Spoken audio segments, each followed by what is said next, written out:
The Douay-Rheims Bible, the book of Exodus, chapter 28. The holy vestments for Aaron and his sons. Take unto thee also Aaron thy brother with his sons, from among the children of Israel, that they may minister to me in the priest's office. Aaron, Nadab and Abihu, Eleazar, and Ithamar. And thou shalt make a holy vesture for Aaron thy brother, for glory and for beauty. And thou shalt speak to all the wise of heart, whom I have filled with the spirit of wisdom, that they may make Aaron's vestments, in which he, being consecrated, may minister to me. And these shall be the vestments that they shall make: a rational and an ephod, a tunic and a straight linen garment, a mitre and a girdle. They shall make the holy vestments for thy brother Aaron and his sons, that they may do the office of priesthood unto me. And they shall take gold, and violet, and purple, and scarlet twice dyed, and fine linen. And they shall make the ephod of gold, and violet, and purple, and scarlet twice dyed, and fine twisted linen, embroidered with divers colors.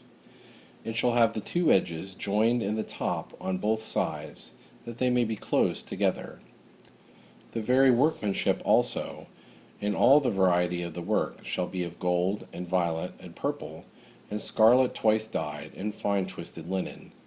And thou shalt take 2 onyx stones, and shalt grave on them the names of the children of Israel, 6 names on one stone, and the other 6 on the other, according to the order of their birth. With the work of an engraver, and the graving of a jeweler, thou shalt engrave them with the names of the children of Israel, set in gold encompassed about. And thou shalt put them in both sides of the ephod, a memorial for the children of Israel.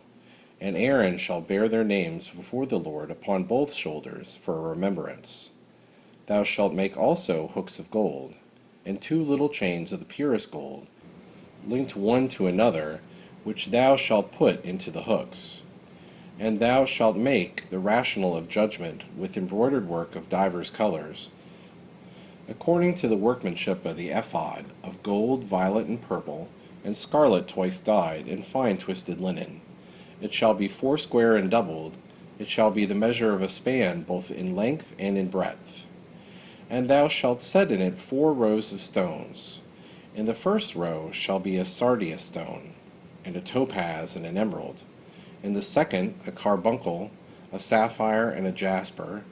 In the third a ligurius, an agate and an amethyst. In the fourth a chrysolite, an onyx and a beryl. They shall be set in gold by their rows. And they shall have the names of the children of Israel. With 12 names shall they be engraved, each stone with the name of one according to the 12 tribes.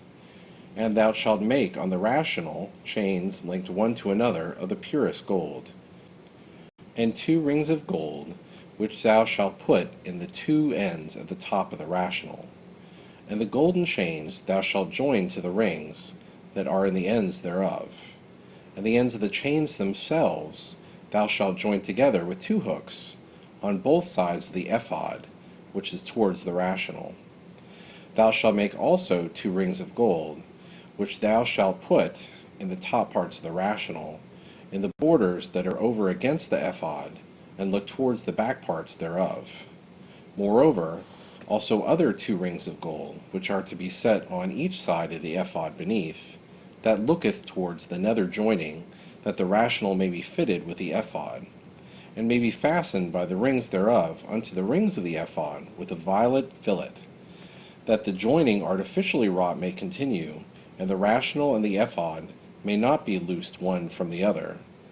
And Aaron shall bear the names of the children of Israel and the rational of judgment upon his breast, when he shall enter into the sanctuary, a memorial before the Lord forever. And thou shalt put in the rational of judgment doctrine and truth, which shall be on Aaron's breast, when he shall go in before the Lord, and he shall bear the judgment of the children of Israel on his breast, in the sight of the Lord always.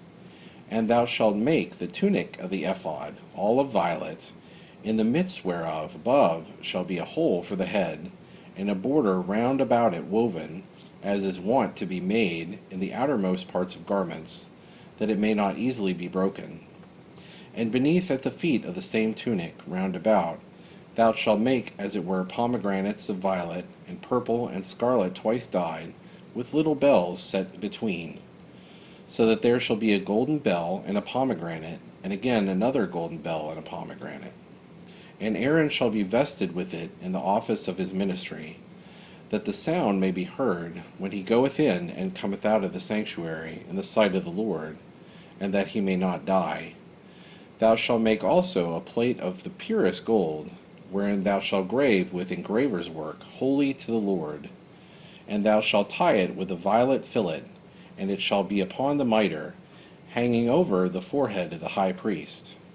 And Aaron shall bear the iniquities of those things, which the children of Israel have offered and sanctified, in all their gifts and offerings.